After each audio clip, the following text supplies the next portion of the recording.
तो ये ओवरऑल जो कल पास हुआ लैंड के जो लॉ पास हुआ, मैं इसको वेलकम करता हूँ। सही माने पे आज आप देखिए, आप आज 6-7 बजे के बाद जब आप जम्मू में होते हैं, अगर आप बीमार हो जाओ ना तो टेंशन हो जाती है कि अगर आप कुछ ज़्यादा बीमार हो गए तो कहाँ जाओगे। बिकॉज यहाँ पर ज़्यादा हमारे पास, अगर मैं हेल्थ इंफ्रा की बात करूँ, अच्छे हॉस्पिटल्स नहीं है। आपके 35 और 370 के बाद भी क्या जम्मू कश्मीर में ऐसी चीज़ें आ गई जिसको आप कहते हो कि हमारा डेवलपमेंट का स्तर तो बहुत ऊपर था, पर आज ऐसा ये सब हो रहा है। अब मैं बता रहा हूँ 35 और 370 की आड़ में आपको क्या लगता है कि यहाँ पर जम्मू कश्मीर क्या डेवलप यहाँ की स्टेट थी? आज मैं 370 और 35 की बात कर रहा हूँ। आज आपने एक ओपन कर दिया मार्केट, सबको, सारे लोग आएंगे यहाँ पर आकर अपना बिजनेस करेंगे। मैं दोबारा बता रहा हूँ, जम्मू एंड कश्मीर में नए लैंड लॉज आ चुके हैं और अब जम्मू एंड कश्मीर का व्यक्ति हो या देश का किसी भी कोने का व्यक्ति अब जम्मू एंड कश्मीर में आके वो लैंड्स खरीद सकता है, यहाँ पर काम कर सकता है। पहले जो लीज पर उसके ज़मीन लेनी पड़ती थी या फिर जम्मू एंड कश्मीर का कोई ओनर उसको पकड़ना पड़ता था और फिर इन्वेस्टमेंट करनी पड़ती थी, अब वैसा कुछ भी नहीं होगा। डायरेक्टली वो इन्वेस्टमेंट कर पाएंगे और इससे कई सारे लोग इसे पॉजिटिवली देख रहे हैं, कई सारे कह रहे हैं कि नेगेटिव है क्योंकि डोगरा कल्चर पूरी तरह से ख़त्म हो जाएगा, एक्सप्लॉइट करेंगे बाहर के लोग जम्मू में आके। और कई लोग ये कह रहे हैं कि आने वाले दिनों में इससे कई सारी डेवलपमेंट होगी। अब सिविल सोसाइटी या सोशल एक्टिविस्ट क्या इस पर अपनी मत रखते हैं, क्या राय रखते हैं, इनसे बातचीत करेंगे। हमारे साथ गौरव गुप्ता जी मौजूद हैं, सोशल एक्टिविस्ट और marathon man of India of Jammu and Kashmir. कई बार हम इनसे बातचीत कर चुके हैं और हमेशा जम्मू की बात करते हैं, जम्मू के हित की बात करते हैं, देश के हित की बात करते हैं। गौरव जी, सबसे पहले तो आपका स्वागत है। नमस्कार रजत जी। गौरव जी, सबसे पहला सवाल, कई पार्टीज अपोजिशन में हैं, कई फेवर में हैं, आपका क्या कहना है नए लैंड लॉज लोग को लेकर? देखिए, कल जो एक फ़ैसला लिया गया, मेरी नज़र में ये बहुत बड़ा एक ऐतिहासिक फ़ैसला था, जो कि मुझे लगता है जब 35 और 370 हटा, ये उसी समय इम्प्लीमेंट हो जाना चाहिए था। चलो टाइम लगता है, रूल आते, लॉज बनते, टाइम लगता है। और आज मैं इस फैसले को इस तरीके से देखता हूँ कि आज ये कहीं ना कहीं मुझे ऐसा लगता है कि जो बात की जाती थी कि एक ड्रीम होता था कि हिंदुस्तान के हमारे लोगों का, हर एक, अगर स्टेट की बात करूँ, कि हम लोग भी जम्मू कश्मीर में जाकर प्रॉपर्टी ले सकते हैं, आज वो कहीं ना कहीं मुझे लगता है पूरा होता हुआ मुझे दिखता है। और आज मैं रजत जी आपको मतलब बात करने से पहले, कुछ भी बोलने से पहले, मुझे सिंपल एक लॉजिक है जिसकी मैं एक सिंपल बात करना चाहता हूँ। अगर आज रजत या गौरव दिल्ली में जाकर प्रॉपर्टी खरीद कर सकता है, तो क्या उनको अधिकार नहीं है कि जम्मू कश्मीर में भी अपना, यहाँ पर आकर अपना व्यवसाय शुरू करें, अपनी प्रॉपर्टी खरीद सकें? तो ये ओवरऑल जो कल पास हुआ लैंड के जो लॉ पास हुआ, मैं इसको वेलकम करता हूँ। और ये एक बहुत बड़ा, एक कहते हैं ना कि वो द्वार खुल गया यहाँ पर डेवलपमेंट का, जो कि ऑल ओवर इंडिया से लोग आएंगे, यहाँ पे इन्वेस्ट करेंगे, यहाँ पर डेवलपमेंट होगी, बहुत से एवेन्यूज़ इसमें खुलेंगे, एम्प्लॉयमेंट आपका जनरेशन होगा, और इसके अलावा आपके जॉब एवेन्यूज़, आपके हॉस्पिटल्स, आपका हेल्थ इंफ्रा। आप देखिए, आप सही माने पे आज आप देखिए, आप आज 6-7 बजे के बाद जब आप जम्मू में होते हैं, अगर आप बीमार हो जाओ ना तो टेंशन हो जाती है कि अगर आप कुछ ज़्यादा बीमार हो गए तो कहाँ जाओगे। बिकॉज यहाँ पर ज़्यादा हमारे पास, अगर मैं हेल्थ इंफ्रा की बात करूँ, अच्छे हॉस्पिटल्स नहीं है। आज जो ये फैसला हुआ है, हम सबको इकट्ठे मिलकर इसको वेलकम करना चाहिए, क्योंकि आज मुझे लगता है कि सही माने पे जम्मू कश्मीर आज एक डेवलपमेंट के स्तर पर अब जाएगा। जब बाहर के लोग आके यहाँ पे इन्वेस्ट करेंगे, यहाँ पे व्यापार भी बढ़ेगा, यहाँ के हमारे ही बच्चे यहाँ के निकल के नोएडा, आप देखिए दिल्ली जाकर जॉब्स कर रहे हैं। क्या वो कंपनीज यहाँ नहीं आ सकती? क्या हम नहीं चाहते कि जम्मू कश्मीर की इकोनॉमी भी ऊपर बढ़े? जैसे हम in comparison with other states की अगर हम बात करें, हम नहीं चाहेंगे कि जम्मू कश्मीर भी हमारा प्रगति की तरफ बढ़े? तो मैं इसको कहूँगा कि ये एक बहुत बड़ा एक वेलकम स्टेप है। और मैं धन्यवाद करना चाहता हूँ अपनी सेंट्रल गवर्नमेंट का, जिनके एफर्ट से ये एक जो आज हमारा एक जो सपना था कि वहाँ के लोग भी यहाँ पर आकर इन्वेस्ट करेंगे, यहाँ पर एक डेवलपमेंट का स्तर बढ़ेगा, आज मुझे लगता है वो द्वार ओपन हो चुके हैं। और मुझे लगता है कि जम्मू कश्मीर सही माने पे आज उस ट्रैक पर जाएगा जहाँ पर डेवलपमेंट की एक बहुत ज़्यादा उम्मीद है। जहाँ पर ये भी कहा जा रहा है कि डोगरा कल्चर जो यूनिक है, हमारा कश्मीर जो है पूरी तरह से यूनिक है, तो इन लोगों को एक्सप्लॉइट करेंगे बाहर के लोग आकर, और यहाँ की जो मासूम जनता है उनसे कहीं ना कहीं जो इनसे ज़मीनें छीन कर और इन लोगों को जो है वो यहाँ से बाहर धकेल देंगे। देखिए, आप इस अगर पूरी डेवलपमेंट की बात करो, ये जो कल एक फैसला हुआ, मुझे लगता है कि एक रॉन्ग नैरेटिव बनाया जा रहा है कि आपको ये हो जाएगा, आपके ज़मीनें छीन लेंगे आपको। आप मुझे बताओ कि जब वहाँ की इंडस्ट्री या वहाँ के व्यापारी या वहाँ के बड़े बड़े कंपनीज़ के ऑफिस यहाँ खुलेंगे, आपके यहाँ पर आपको क्या लगता है कि वो बाहर से सारे लोग ले आएंगे, यहाँ पर बसा देंगे? अल्टीमेटली एम्प्लॉयमेंट जो होगी, आप ही के बच्चे यहाँ पे एब्जॉर्व होंगे ना, आप ही के लोगों को यहाँ पे रोजगार मिलेगा ना। आप इसको ब्रॉडर वे में देखो ना आप इसको। तो दोज हु आर डूइंग, मेरे को लगता है कि जो आज एक रॉन्ग इसका नैरेटिव बना रहे हैं कि आपका ये हो जाएगा, यहाँ आपका कितना खूबसूरत आपका हिल स्टेशन है पत्नी टॉप। आप सच्ची बात बताओ मुझे, पत्नी टॉप में आज पत्नी टॉप इतनी खूबसूरत हमारी जगह है, जब आप कंपेयर करते हो बाकी जगह से, पत्नी टॉप में किस चीज़ की कमी है? पर आज आप देखो पत्नी टॉप में अच्छी प्रॉपर्टीज़ नहीं है, अच्छे रेस्टोरेंट्स नहीं है, अच्छी बाहर की चेनें नहीं आई।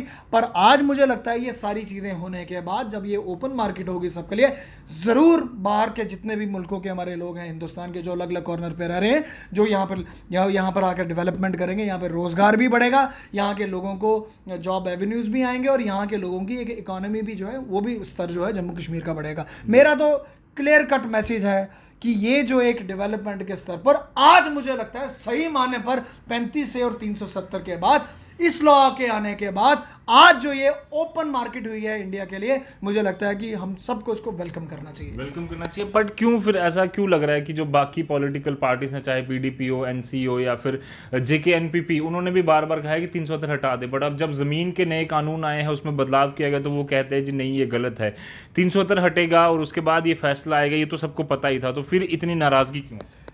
रजत जी, माई इंस्टेंस, मेरा जो इस बारे में बात है वो वेरी क्लियर है। Since I am not belonging to any political party, AAP Aam आदमी, आम यहाँ की जनता, आम लोग, यहाँ की आवाम क्या चाहती है? आप बताओ क्या चाहती है? डेवलपमेंट। कितनी डेवलपमेंट होगी आपके 35 से और 370 के बाद भी? क्या जम्मू कश्मीर में ऐसी चीज़ें आ गई जिसको आप कहते हो कि हमारा डेवलपमेंट का स्तर तो बहुत ऊपर था, पर आज ऐसा ये सब हो रहा है? से पहले अब मैं बता रहा हूँ 35 से और 370 की आड़ में आपको क्या लगता है कि यहाँ पर जम्मू कश्मीर क्या डेवलप एक से यहाँ की स्टेट थी? आज मैं 370 और 35 की बात कर रहा हूँ। आज आपने एक ओपन कर दिया मार्केट, सबको, सारे लोग आएंगे यहाँ पर आकर अपना बिजनेस करेंगे। मैं दोबारा बता रहा हूँ, हर एक आदमी को इसका फ़ायदा होगा, जम्मू कश्मीर की आवाम को फ़ायदा होगा, जम्मू कश्मीर के यूथ को फ़ायदा होगा। क्या बड़ी बड़ी इंडस्ट्रीज़ आएंगी, क्या बड़े बड़े होटल्स आएंगे, हॉस्पिटल्स आएंगे, और बड़े बड़े यहाँ पर देखो, एक किस्म से जब ये ओपन हो जाएगा तो ऑब्वियसली यहाँ पर एवेन्यूज़ बढ़ेंगे, यहाँ पर लोगों का रोज़गार बढ़ेगा, यहाँ कर लोगों की इकोनॉमी बढ़ेगी, यहाँ के लोगों का जो व्यापार है वो बढ़ेगा। तो आप इसको ब्रॉडर वे में देखो ना। मैं तो किसी पॉलिटिकल पार्टी से बिलोंग नहीं करता, पर मैं एक डेवलपमेंट के मंस्तर पर, आज मैं डेवलपमेंट की अगर मैं बात करूं, ये एक बड़ी, एक सुनहरा एक जो फैसला है, जो कल ये लॉ बने हैं, हम सबको इसको वेलकम करना चाहिए।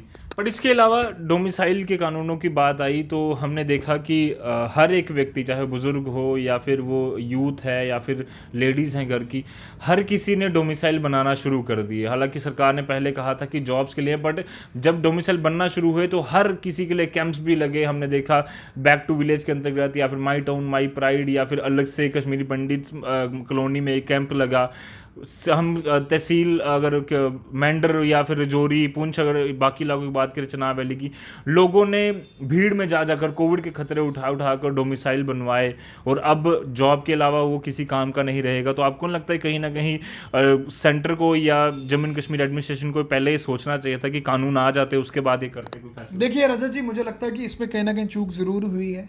ये कहीं ना कहीं एक कह दो कि एक मिस मैनेजमेंट बोल दो, या मुझे लगता है कि कहीं ना कहीं ये लोगों को मतलब एक मैसेज जो देना चाहते थे। मुझे लगता है कि देखो, आज जब कल ये लॉ पास हुआ, जब ये जे.एंड.के लैंड का जब कल पास हुआ, उसमें कैटेगरी लिखा गया कि no PRC, no domicile. It means कि आपका डोमिसाइल जो है सिर्फ नौकरी पेशा लोगों के लिए था, जो एस्पिरेंट्स थे, जो नौकरी में जाना चाहते हैं, जो अपनी जॉब्स में जाना चाहते हैं। वो एज है जो 40 की।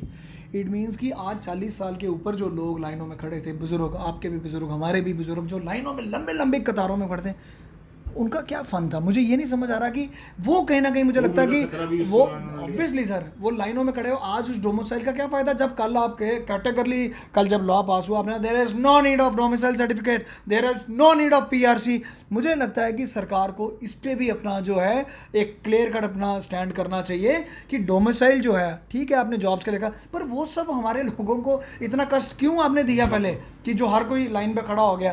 कल जब लॉज आया आपने क्लियर कर दिया कि आपको ज़रूरत नहीं है, पर जो पहले, इससे पहले जो फेज़ गया, उसमें आपने देखा बुजुर्ग भी खड़े थे सड़कों में, में। इसमें हर एक मतलब हर एक नागरिक 50 साल का 60 साल का चल आज कल की स्टेटमेंट के बाद तो क्लियर हो गया कि डोमिसाइल का तो आपका चाहिए सर्टिफिकेट की अगर आपको जॉब करनी है, अगर आप जॉब एस्पिरेंट है, अगर आप जॉब करना चाहते हैं। तो मुझे लगता है कि सरकार को इस चीज़ पर भी अपना स्टैंड क्लियर करना पड़ेगा, क्योंकि थोड़ा ना एक कन्फ्यूजन का माहौल इस समय बना हुआ है। और मैं उम्मीद करता हूँ कि जम्मू कश्मीर सरकार, चलो अब जो हो गया वो तो हो गया, जम्मू कश्मीर सरकार इस चीज़ को भी क्लियर करेगी। बिल्कुल, और करना भी चाहिए, और करना भी चाहिए।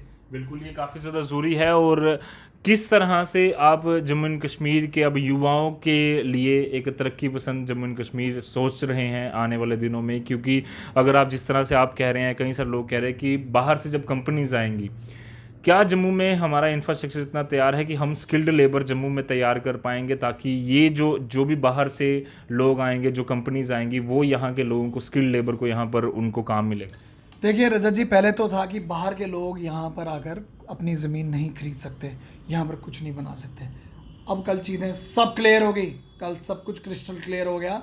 अब सब लोग वहाँ पे यहाँ कर, बट स्किल्ड लेबर हमारे पास तो भी नहीं है। देखिए रजत जी, आप मेरी बात नहीं समझे। आज हम स्किल्ड लेबर की अगर आप बात कर रहे हैं, पहले ढांचा तो बनने दो। कंपनीज आएंगी, अपने ऑफिस बनाएंगी, तो हमारे जम्मू कश्मीर का युवा भी इतना सक्षम है, मैं पूरा मानता हूं, हमारा युवा भी इतना उसमें कैलिबर है कि कल को जब यहाँ पर कंपनीज आएंगी, हमारा युवा भी उसके लिए तैयारी अपनी करेगा और अपने आप को तैयार करेगा, क्योंकि अल्टीमेटली हमारा ही युवा वहां पर जाके एडजस्ट होगा। आपको क्या लगता है कि हिंदुस्तान से दुनिया उठकर आकर उन कंपनियों में जॉब करेगी? नहीं, हमारा युवा के लिए होगा जो भी होगा। और आज का जम्मू कश्मीर का युवा इतना सक्षम, मैं मानता हूं, इतना उसमें कैलिबर है कि जब ये अपॉर्चुनिटीज आएंगी, जब वो इस्टेब्लिशमेंट होंगी, आईटी हब बनेंगे, किसका ड्रीम नहीं है कि जम्मू कश्मीर भी दिल्ली की तरह या बेंगलोर की तरह या मद्रास की तरह, चाइना की तरह जम्मू कश्मीर का भी नाम हो, डेवलपमेंट के स्तर पे ऊपर जाए। आप मेरी बात सुनो, आज मैंने बात ये पहले भी दोहराई, आज रजत जी, आज 6 बजे या 7 बजे के बाद जब हमें कोई प्रॉब्लम हो ना, हम सोचते हैं कि अच्छा हॉस्पिटल जम्मू कश्मीर में भी होता। जब एंट्री उनकी आपने बंद रखी थी, तो आप कैसे सोच सकते हो कि ये सारे बड़े बड़े हॉस्पिटल्स आते हैं यहाँ पर? Same vice versa. अब अगर वो हॉस्पिटल्स भी आएंगे, वहाँ पर एम्प्लॉयज़ कौन होंगे, कौन लोग होंगे? हमारे जम्मू कश्मीर के लोग ही लगेंगे ना। तो ट्राई टू अंडरस्टैंड, जब डेवलपमेंट का स्तर होता है, और इस चीज़ों को हमें एक ब्रॉडर वे में लेना चाहिए, नहीं कि उसको क्रिटिसाइज करना चाहिए। नहीं, बाहर से लोग आ जाएंगे, पता नहीं क्या कर देंगे। आप बताओ, जम्मू के लोग आज जो दिल्ली, गुड़गांव, नोएडा में जाकर नौकरियां कर रहे हैं, क्या उनका मन नहीं है कि हम भी अपने वापस जम्मू कश्मीर में जाएं, वहाँ पर हमें जॉब अपॉर्चुनिटीज़ हों और हम वहाँ पर अपना रोज़ाना अपना जो है काम करें, अपने माँ बाप के साथ रहें? बट यहाँ पर अपॉर्चुनिटीज़ ही नहीं थी। तो आज जब ये होने जा रहा है, मुझे नहीं समझ आ रहा किन लोगों को ऑब्जेक्शन है। आज एक डेवलपमेंट के स्तर पर जम्मू कश्मीर आज जा रहा है, और मुझे आज आपके मीडिया के चैनल के मैं थ्रू यही कहना चाहता हूँ, इस तरक्की में, इस पूरी जो एक चेंज होने जा रही है, इसमें पूरा जम्मू कश्मीर गवर्नमेंट का साथ दो, उनके साथ रहो, क्योंकि जो हो रहा है हमारे लिए अच्छा ही हो रहा है। और आने वाले टाइम पे हमारा युवा, हमारे आने वाली पीढ़ी, उनके लिए यहाँ पर अपॉर्चुनिटीज़ हैं वो ओपन हो रही हैं। जी, धन्यवाद गौरव जी, हमसे पूरी बातचीत के लिए। नमस्कार जी। तो जिस तरह से गौरव जी ने कहा, उम्मीद है कि आने वाले दिनों में और अच्छी डेवलपमेंट जम्मू एंड कश्मीर की होगी। जम्मू के लोग जो लगातार ये उनको एक खदशात है, ये एक नाराज़गी है कि शायद ही हमारी नौकरियां जो हैं बाहर के लोग ले जाएंगे, बाहर के लोग आकर यहाँ पर राज करना शुरू हो जाएंगे। बट साथ ही साथ अफसर यहाँ पर खुलेंगे, यहाँ पर कंपनीज जब आएंगी तो यहाँ के लोगों को ही एम्प्लॉय करेंगी, ऐसा भी गौरव जी का मानना है। और उम्मीद करते हैं कि ऐसा ही हो आने वाले दिनों में। मेन मकसद जो हम हमेशा बात करते हैं कि वो होना चाहिए जम्मू एंड कश्मीर की ओवरऑल डेवलपमेंट। फिलहाल के लिए मुझे मेरे कैमरामैन कमल सिंह को दीजिए इजाजत। ऐसी और खबरों के लिए और चर्चाओं के लिए बने रहिए द न्यूज़ नाउ के साथ। धन्यवाद।